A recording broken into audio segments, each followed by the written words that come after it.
Francesco ci può dire qualcosa? Che emozione ha provato con questi migranti? Non pregare per Grazie.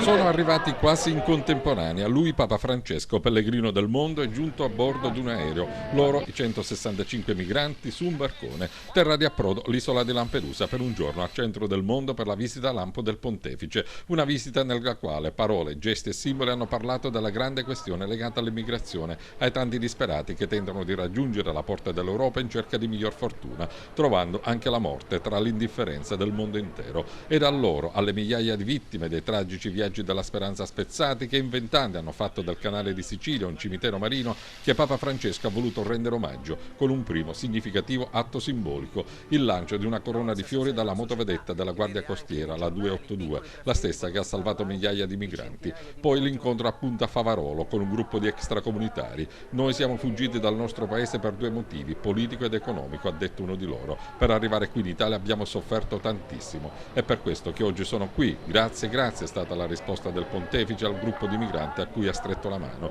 Poi la celebrazione della messa al campo sportivo, all'incontro con l'intera comunità.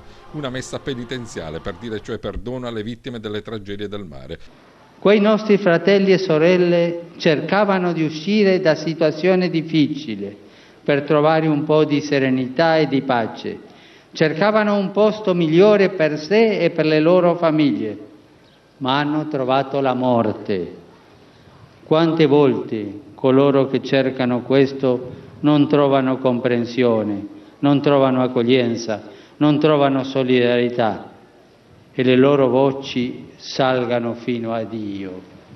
E un'altra volta a voi, abitanti di Lampedusa, ringrazio la solidarietà.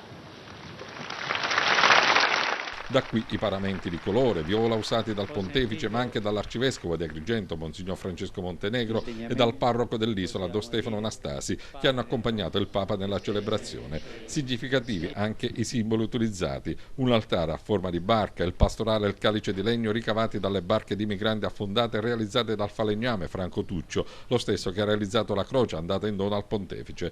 Chiediamo perdono, ha detto nell'omelia il Papa, per l'indifferenza verso tanti fratelli e sorelle. Ti chiediamo perdono per chi si è accomodato, si è chiuso nel proprio benessere che porta l'anestesia del cuore. Ti chiediamo perdono per coloro che con le loro decisioni a livello mondiale hanno creato situazioni che conducono a questi drammi. Adamo, dove sei? Dov'è il sangue di tuo fratello? Ha concluso Papa Francesco tra l'entusiasmo dei fedeli.